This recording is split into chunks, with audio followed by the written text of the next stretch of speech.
All right.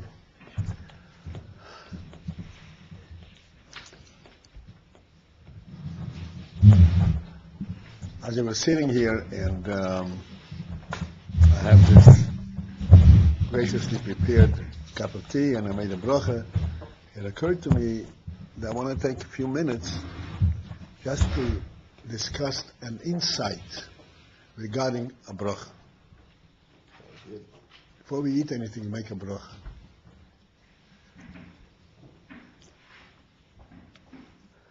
So this is something which everyone takes for granted, you know. You have to make a bracha, you have to thank Hashem for having provided me with this food.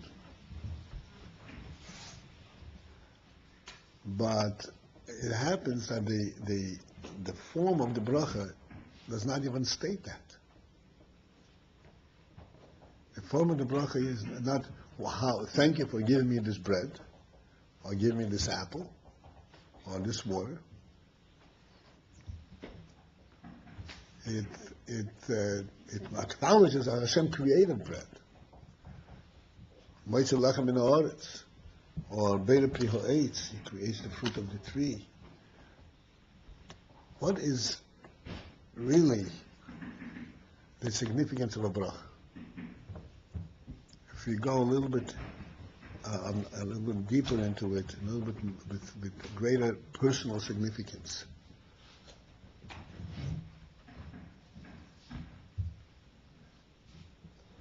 Why would a person who picks up an apple think all of a sudden to make a bracha? I want to dig in. Where is the bracha coming?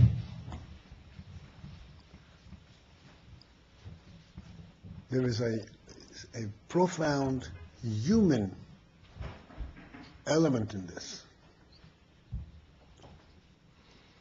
that really distinguishes between how a human being eats, how I eats, and like everything else in the world eats. You have to understand that the fruit grows on the tree, and the weed grows out of the ground, and the water is found in the rivers, so that every creature in the world finds these foodstuffs and in these resources.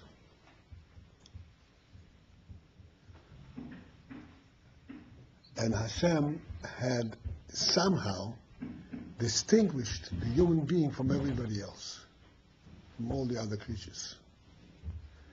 In what way did He distinguish? Hashem told Adam Rishon, right in the beginning of creation, Adam Rishon first opened his eyes. Hashem said to him, look about and see how I created the whole world. And I created it for you to benefit from it. From all the trees in this garden, it is made for you to eat. Now, what was the purpose of saying that? Adam Rishon would walk around and he would see, oh, this looks like edible. Why shouldn't I eat it? This looks like edible. I'll eat it. Hashem did not let Adam go around, so to speak, and look for his food and identify the edible stuff, just like the cat or the dog or any other creature in the world. He told him, this I created for you to eat. What is so significant about that?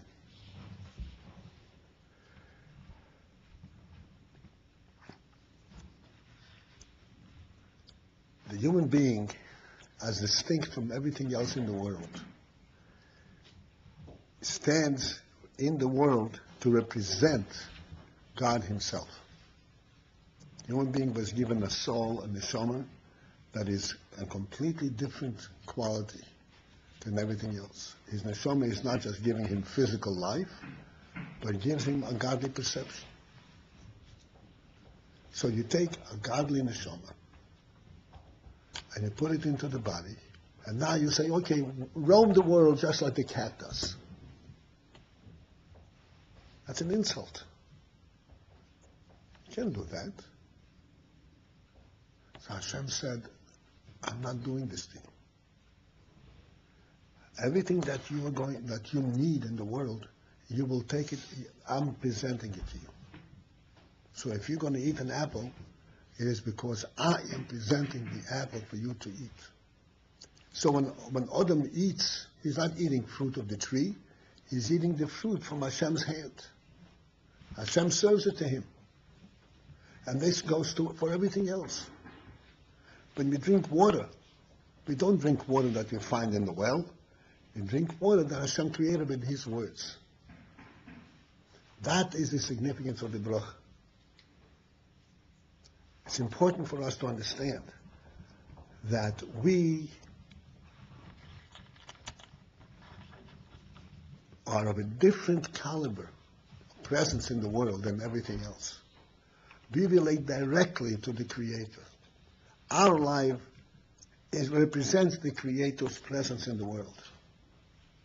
We discussed this many times. I asked this point-blank question. Most of you have gone through this more than once with me. What would the world be without a human being? Everything in the world is just the way it is now. All the trees are blooming, all the flowers are blooming, all the animals are roaming, all the fish are jumping. Everything is exactly the same. There's no human being. What do you think the world stands for? I'm not going to wait for answers because this is not the center of our discussion. Generally speaking, I got the answer, nothing. What's the point? What's going on over here? This is a jungle of no consequence. And then this jungle without any consequence, you put one human being into it, and the entire panorama changes. Something significant occurs. Now the world has significance. What's the difference? What has happened? The human being, the animal, which is all within, they're all concerned, so to speak, in their own worldly survival. That's it. The human being, he represents a godly presence. What is life about? That's his question. What is life about? Not how do I secure that I will have my next lunch.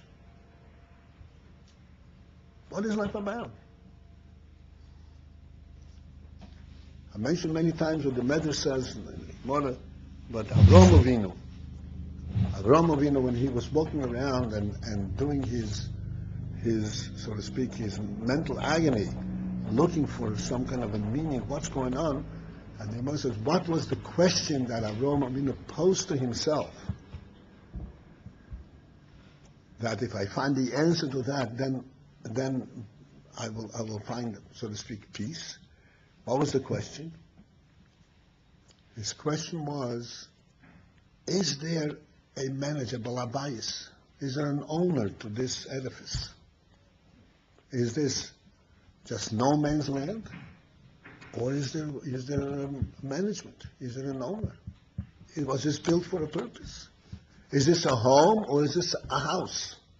You know the difference between a house and a home? A house are the four walls. A home is a dwelling place for human beings. And this is what bothered Avraham Avinu. Because he is a Yid. And he says, to live in the jungle, what am I here for?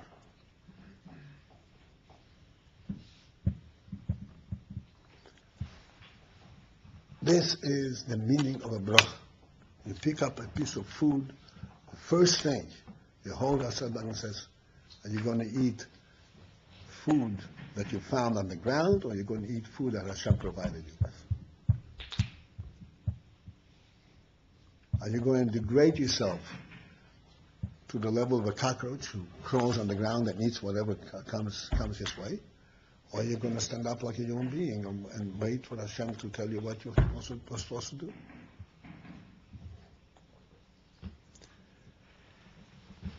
Okay, so much for that. I hope you enjoy your food next time you eat.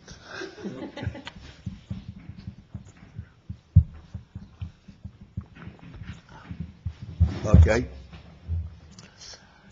Coming back to our to the Parsha of the week, which is what our normal discussion on this Tuesday is. There are two Parshas, as you know, Tazriah, Metzoirah. There is much to be spoken about, pointed out, and we will take one aspect that sort of is a recurring theme in the Parsha.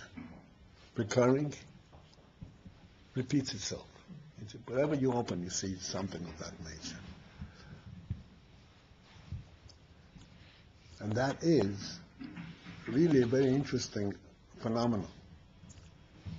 That even though the first Parsha is called Tazriah, which talks about the birth of a child and so forth, but that's only the first portion. Most of it, the overwhelming majority of the Parsha talks about tzoras, about leprosy, impurity, and so forth. Both of these Parshas talk about this aspect. And it's an interesting principle in the Torah that the authority and the power to declare a Metzoirah as Tomei or to raise him out of Tumah to bring him to Tahara is exclusive in the hand of the Kohen. Only a Kohen can do that. And this is to such a degree, to such an extreme, that if, for example, there is a Kohen who is not familiar with the various appearances of a tzoras, he doesn't know whether it's Toher or Tomei. So what do? We call in a Rav, a scholar, who had studied the various appearances. And the scholar looks at it, and he says to the Kohen, okay, say Toher. And the Kohen says, Toher. Comes Toher. And it could be the other side, the other way around. The scholar says, say Tomei, and the Kohen says Tomei, it becomes Tomei. And before the Kohen says Tomei, even after that the scholar identified it as Toher or Tomei, nothing happened. He is not Tomei.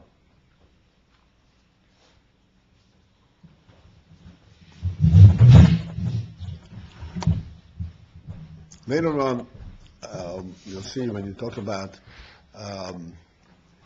Tumas Bayis, the discoloration on the walls of the house.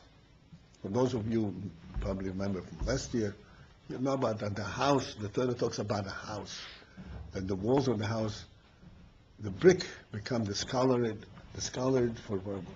and a certain type of discoloration is considered a tzaras, and ultimately it is so severe that sometimes you have to just destroy the whole house. The whole discussion which you'll see later on. So, at Tumas of the house, we see this even more blatantly. The man, the owner of the house, observes a discoloration in the wall of the house, and he, having learned it, says, this doesn't look right. So he has to go to the Kohen and tell him, I have something that appears like a nega. Okay.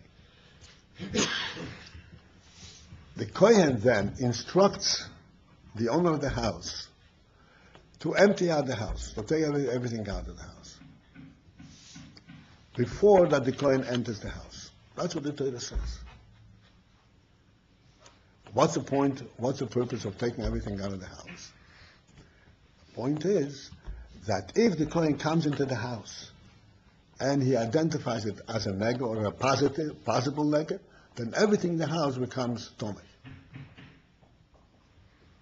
As long as the Kohen did not enter the house to examine it, even though it's exactly the same situation, it doesn't become tomei. It's a phenomenal thing. It's the Kohen who actually affects the tumah or the tahara.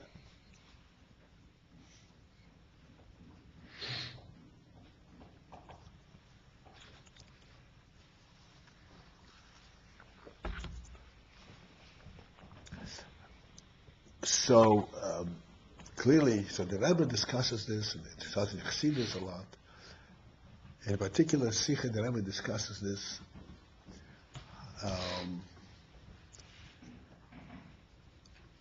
What is this? What's so special about the Kohen that he should be instrumental in this whole process?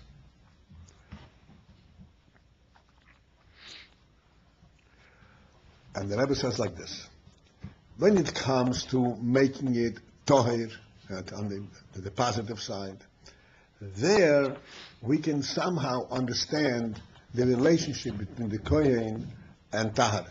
Because after all, the principle of Tahara and Tumah and Tahara is in the Kohen. The Kohen is the one who is supposed to be Toher all the time. He has to be in the Beis HaMikdash. And if he has any kind of impurity, he's not allowed to enter Beis HaMikdash. The Kohen principally has a principal relationship to Tahara. But what is the union that the Kohen is the one who is instrumental to make it Tomei? Tomei is the opposite of a Kohen. Kohen is supposed to be Tahara, not Tomei. And yet,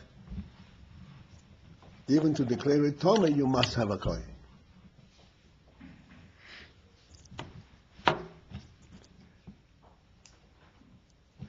And the explanation for this, in brief, and then we will discuss it on a personal level.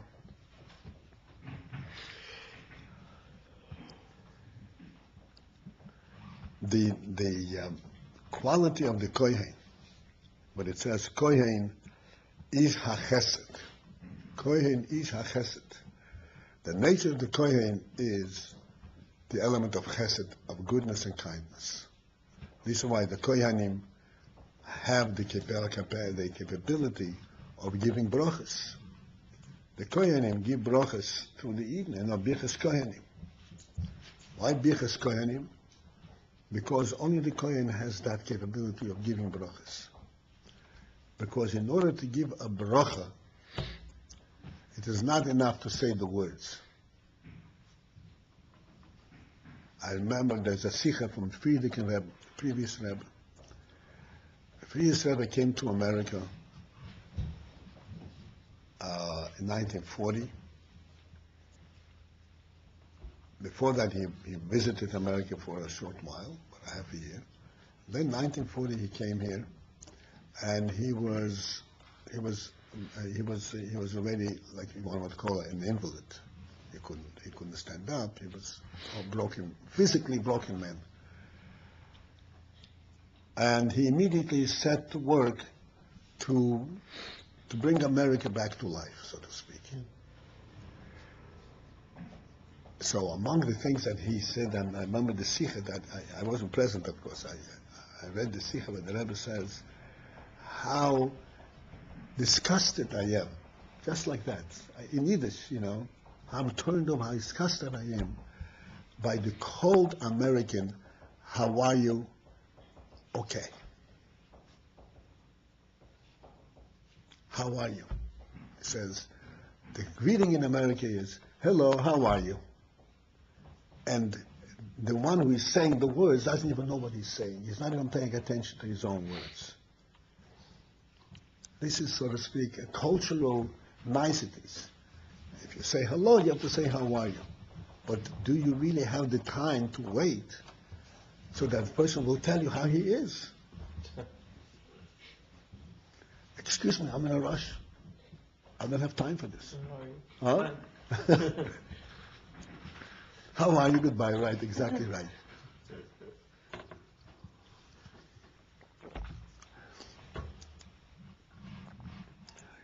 is imperative. Imperative means it's very important. It's not only important, but it is a must element in the human being that one should recognize and have a feel for the other person.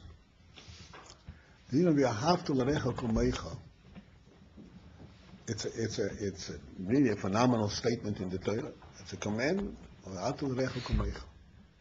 And all the Meforshim ask, how is it possible?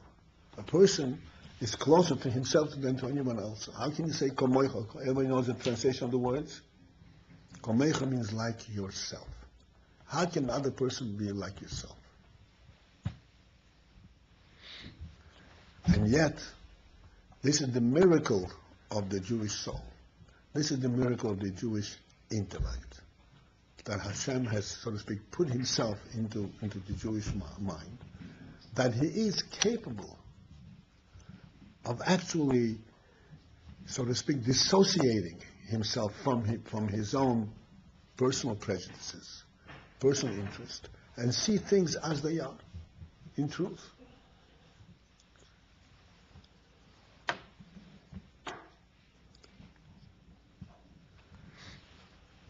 Like we mentioned before, the world without a human being is nothing. Put one human being into it, and you change his whole life element of the world. Is there a difference which human being you put, yourself or somebody else?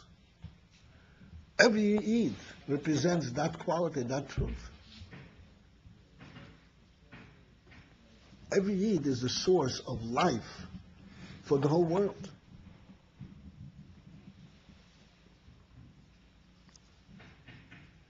That is the perspective from which we are supposed to look at the Eid.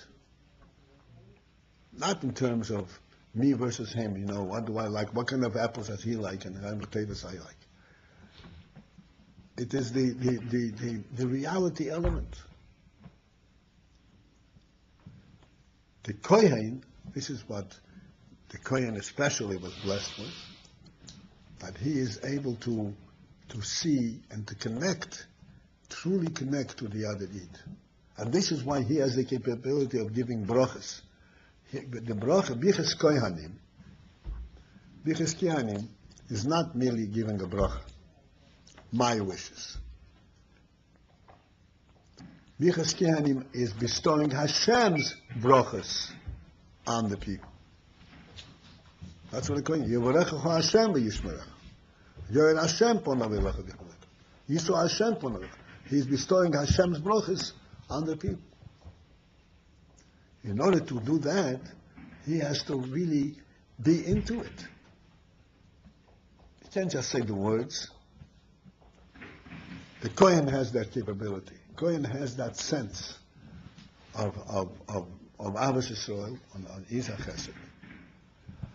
So that to him, another Yid is not just an entity that I see and I have to try to avoid getting in trouble with him. This is a real godly presence to the Kohen. And when he stands there and he has to declare the person impure, he really experiences that pain. How can I declare this Yid impure? When he does it finally, he does it only out of duty, because he must do it. This is Hashem's mitzvah to him. And eventually, hopefully 2 weeks later, he'll be able to draw him out of there.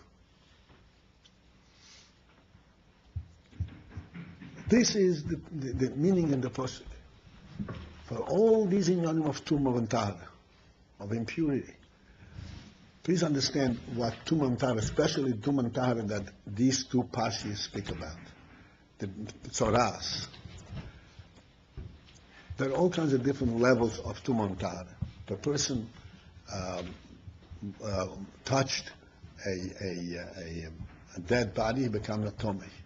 It's not the same as a tumah of Metzoirahs. A Metzoirah is literally isolated from the rest of the community. A Metzoirah is not allowed to live amongst human beings, amongst people. He has to live what's called mechutz lamachane, outside of the camp. Not only does he have to live outside of the camp, it's like in isolated confinement, he cannot live together with another Metzoirah. Even two Metzoiroim who are both Tomei, they have to live individually. That's what it says in the Torah. You have to sit alone. That's how profound the effect of this Torah is. It's a separate thing to speak about it, but my point is from the perspective of the Kohen. The Kohen has to declare this person a Metzoirah. Not just that he is Tomei, temporarily. Not just that he cannot go into Beis HaMikdash, that he cannot bring korbanos. He can't even be amongst other people. It's worse than excommunication. Excommunication, so you're not allowed to sit within 4 cubits, 4 amas of this person. This is a completely different state. And that's what the Kohen has to declare. And only the Kohen can be trusted to do this. Because only he will feel the profound consequences and the significance of what he's doing. Huh? Why? Because he has that nature. This is the special quality that is bestowed on the Kohen. If you learn the Gemara, the Aaron, most Aaron HaKohen's thing, behave mit Midah shel Aaron. Ohev Sholem, Roidev Sholem, Ohev es Habriyos o Makarvan LaTorah. This was the first Kohen. And this is the quality that he inherited to all his offspring.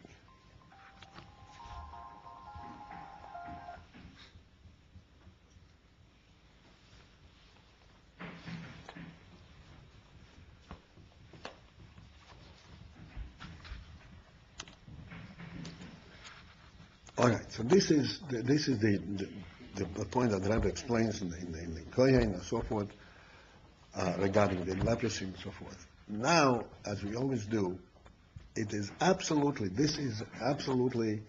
a moment for us to reflect, each individually. First of all, as we discussed, it is imperative, just like we spoke about a broch. A broch is not merely, I thank you. A broch is when you relate to the reality of things. And when you are going to eat, you recognize that you're eating something that has not only is there by default, but Hashem has prepared it for you to eat. And that's what you eat. The similar inyan is in everything that we do. This is the difference between a Yid in general and the human intelligence in particular, on the contrary, human intelligence in general and by Yid in particular.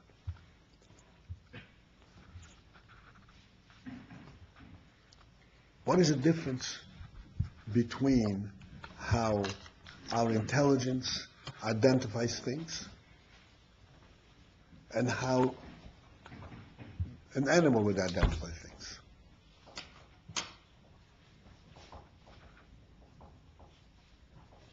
Let's examine it. Let's go through a little bit, an example here too. Again, this is not, for some it's not new, but it behooves us to review it. Give you a very simple illustration, a very simple case. You come into a chasana hall, and along with you walks in a cat, right next to you, walking together into a chasana hall.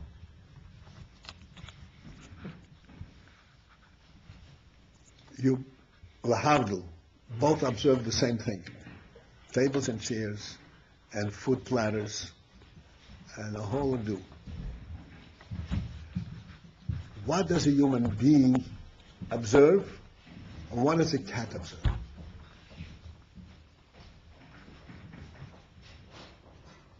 Does a human being see the food platters, the place settings? That's what the cat sees. Doesn't even see place settings. It sees food exclusively. And all the chairs and everything else are either obstacles how to get to, or a means to get to the food.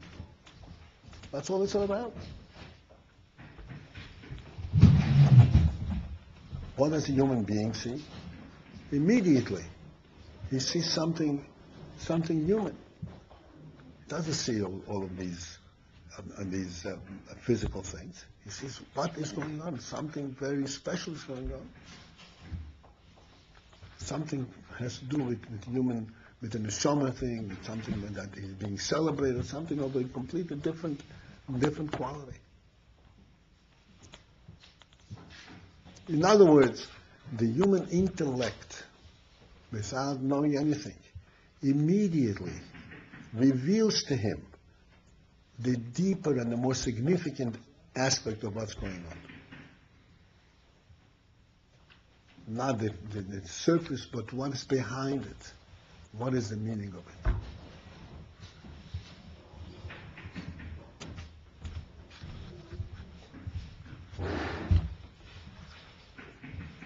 It is with these eyes and with that approach that we have to regard every person, every deed. This is the principle what we speak about. You have to respect a human being. You know, the Torah, you learn Shulchan Aruch. Shulchan Aruch is replete about this union of koved habriyos. Koved habriyos, respect for people. Respect of for people is not an element of give him respect so you won't feel bad. That's not what it's about. Please understand, this is not what it's about. Respect for a person is akin. Akin means is related, closely related to respect for the Meiresh. Because what does the human being represent? He represents the godly presence in the world. If you respect him, you recognize the significance of the godly presence in the world. That's what respect is. And if you do not give respect, then you're missing the whole point of what a human being is. Either you miss it or you don't care. You don't respect the godly presence. Everybody knows if Sefer Torah is taken out, everybody stands up. Oh, Sefer Torah, holy thing.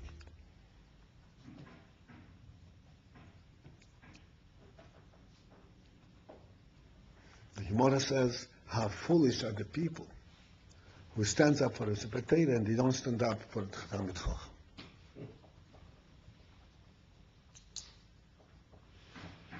This is a living Sefer Torah. Unfortunately, we don't have that kind of Talmid Chacham anymore. But then they eat. We're not talking about standing up. We're talking about recognizing and dealing with a person, recognizing that you're dealing with the prize creation of Hashem.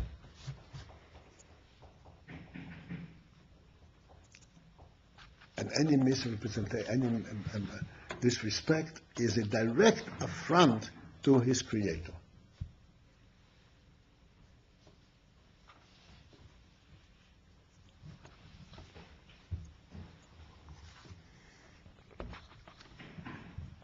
This is very general.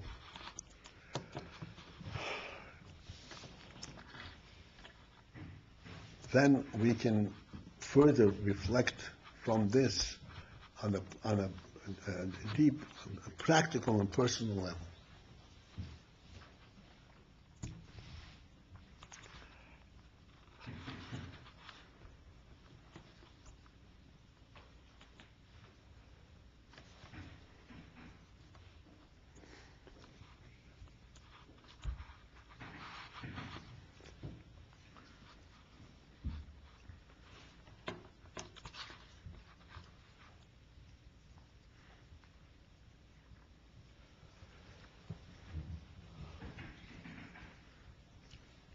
This is the overall principle, as we said before, but on a practical level, this is not just, there's a famous saying that the Baal Shem Tov says that you're supposed to love a Yid that you've never seen, you've never heard about. He lives someplace in the Far East. Somebody says, I love every Yid in the Far East. It's the Yid next door that I can stand.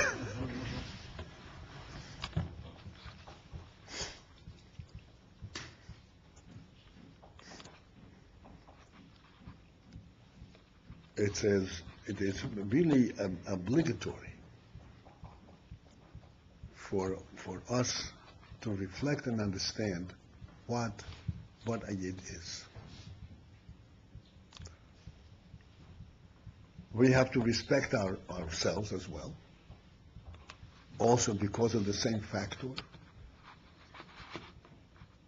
A Yid is not allowed to embarrass himself, because he's not allowed to embarrass, his being, who he is. And the same thing, of course, goes for your neighbor and for your friends and so forth. I know that in yeshiva, this is, so to speak, traditional. In yeshiva, people live so close together, and each one has their limited turf. There's all kinds of different bickering. This bickering, you know what bickering is? Everybody knows what bickering is? Pick.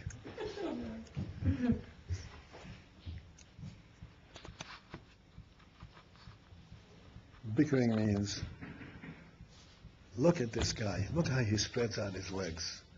He's going into my area.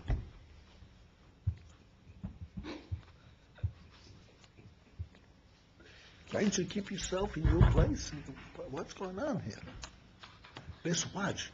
This is my area. Keep it over here, will you?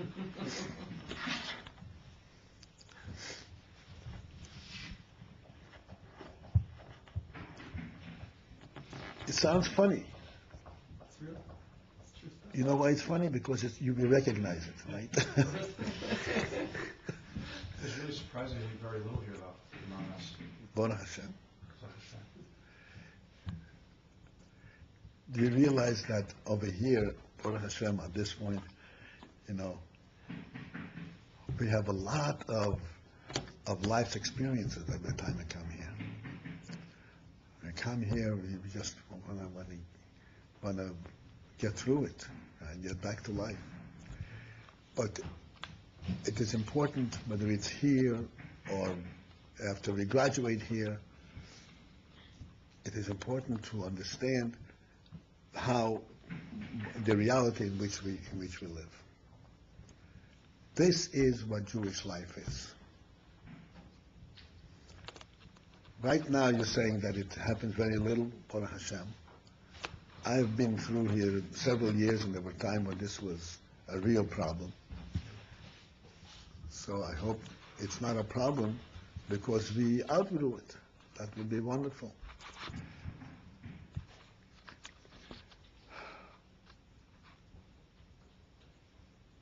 So the instruction of the base parsha is that if you consider yourself fit to declare the other person as a Metzoirah, he doesn't know how to behave socially. For that, you have to first consider yourself, are you a Kohen? do you have that type of consideration for this other person before you take the liberty to say, this guy doesn't fit to be amongst human beings?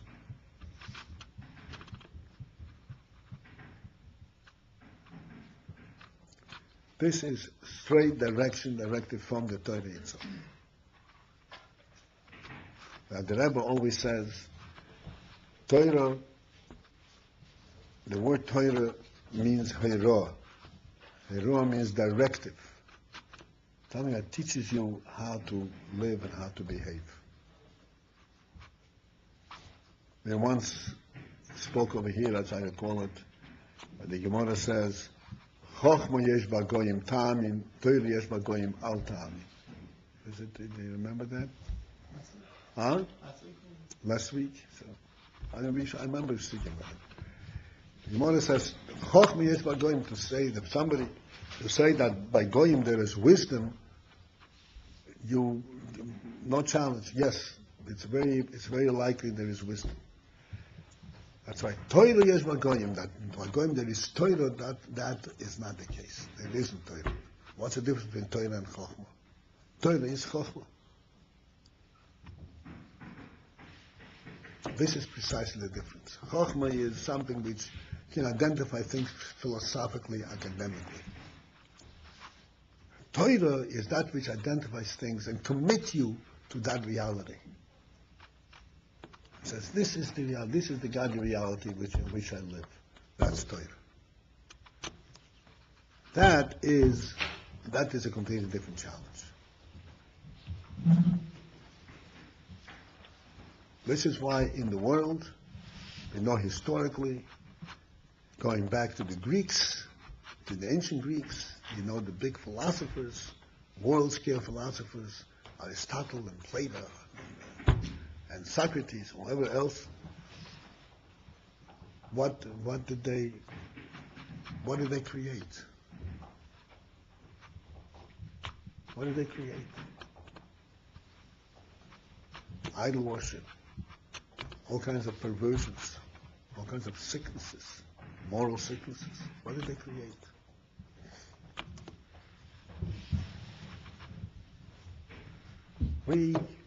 Our directive is Torah. Everything that we come about, everything that we learn, we have to translate it. What does that mean in reality? In reality, this is what the message from today's Parsha is. Every Yid is a Kohen. Every Yid has to be able to recognize the other Yid from inside out, from his true significance, true place in the world, and deal with him from that perspective. And what happens then, that if he comes to the other person and say, listen, this behavior is inappropriate, instead of having a negative reaction, he helps the other person to go in the right way. Because they really relate to one another. This is what happens. A Kohen declares a person leprotic, Tomei. 2 weeks later, he declares him Torah. Because that's all it takes.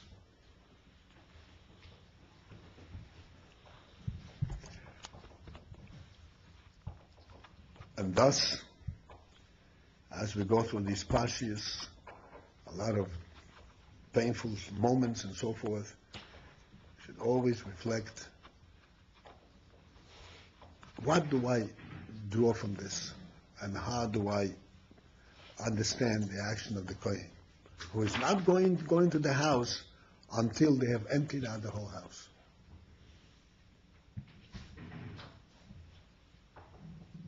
So that I don't cause any kind of inconvenience.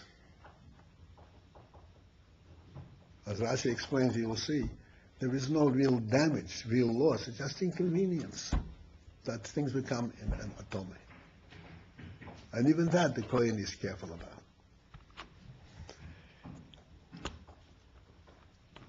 So we should have Hatzlocha on the personal basis to recognize who we are, and then If we recognize who we are, we can recognize who our friends are and who every Yid is. And that way we can really live in the full sense of the word as Yidden in the full sense of the word. And the Rebbe said, this is the less Metzoirah from the Rebbe, right? This is what brings Mashiach. The Rebbe said that the Churban Beis Hamikdash came about because of Sinas Chinam, and the rebuilding of Beis Hamikdash will be effectuated by Ahavas Chinam. We shall help from that. We should all live up to this, and we should all be zeicher to see the rebuilding of Beis Hamikdash.